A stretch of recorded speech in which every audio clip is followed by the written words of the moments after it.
En matière d'agriculture biologique, le consommateur se préoccupe souvent plus de trouver des aliments sains que de protéger l'environnement de produits chimiques supplémentaires. Il n'y a donc pas encore de marché pour la fleur bio. Et il faut toute la motivation de l'agriculteur qui souhaite garder un environnement propre pour faire de l'horticulture biologique. Sur le plateau de Valençol, Olivier Coince est à Roumoul. J'ai commencé à m'installer, à travailler d'une manière traditionnelle et très rapidement, ça ne me convenait pas, quoi. C'est plus un problème de conscience, d'être content de venir travailler, quoi. Ça ne correspondait pas à ce que je suis, à mes valeurs, etc. Donc j'ai décidé de passer en bio juste pour, pour aller au bout de mes convictions. On a tellement sélectionné la fleur pour avoir une couleur, un aspect spécifique, qu'on lui a enlevé ces critères de résistance, quoi, d'autodéfense aux ravageurs et aux maladies. Sur la rose, par exemple, aujourd'hui, on a tellement sélectionné qu'elles attirent des maladies ou des ravageurs et qu'elles n'arrivent pas à y résister. Sur des variétés anciennes, on n'a pas de problème de ravageurs. Du souci, l'œillet de poète, du giroflée, ça passe de mode.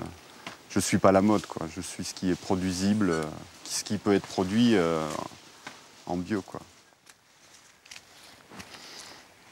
Il y a eu un calendrier à mettre en place pour pouvoir produire régulièrement, pour pouvoir tourner sur des circuits directs. Donc avoir une fleur toute l'année et diversifiée. Donc on est sur à peu près 25 fleurs sur l'année. Je dirais la notoriété de la Côte d'Azur par rapport à la production de fleurs, c'est que c'était une fleur qui était travaillée artisanalement par rapport à des productions hors sol qui sont faites en Hollande, etc. Et du coup, moi j'avais envie de rester sur un système en pleine terre avec des productions traditionnelles. Rotation des cultures pour ne pas épuiser le sol, utilisation de l'argile, pulvérisation de talc pour assécher l'air et éviter moisissures et champignons. Les techniques biologiques utilisées sont les mêmes qu'en arboriculture ou en maraîchage, mais la prévention et l'observation restent la base.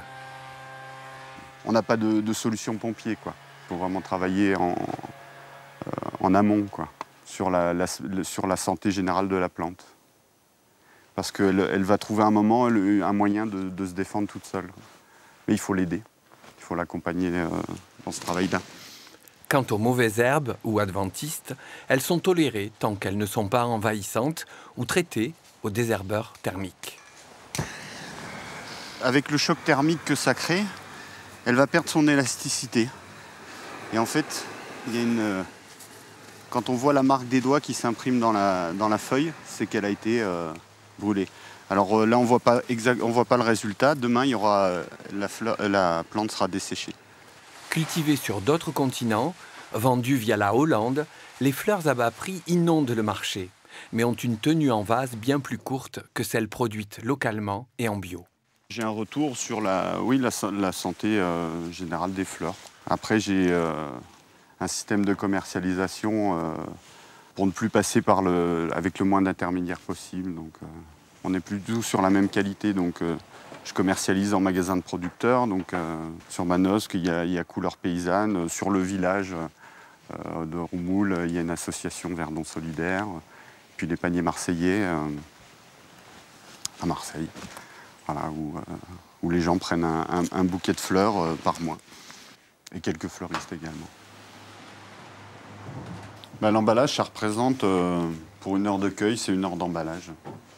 Il me semble que le marché de la vente directe sur la fleur, en bio, on a besoin de communiquer là-dessus, de le dire que ça existe. Avant, il n'y avait pas, maintenant, il commence à y en avoir. Donc c'est quelque chose qui ne peut que évoluer, que grandir avec d'autres installations, d'autres personnes ou d'autres conversions. Des détails, des coordonnées, un bonus émission, un commentaire ? Rendez-vous sur le site de Prioritaire.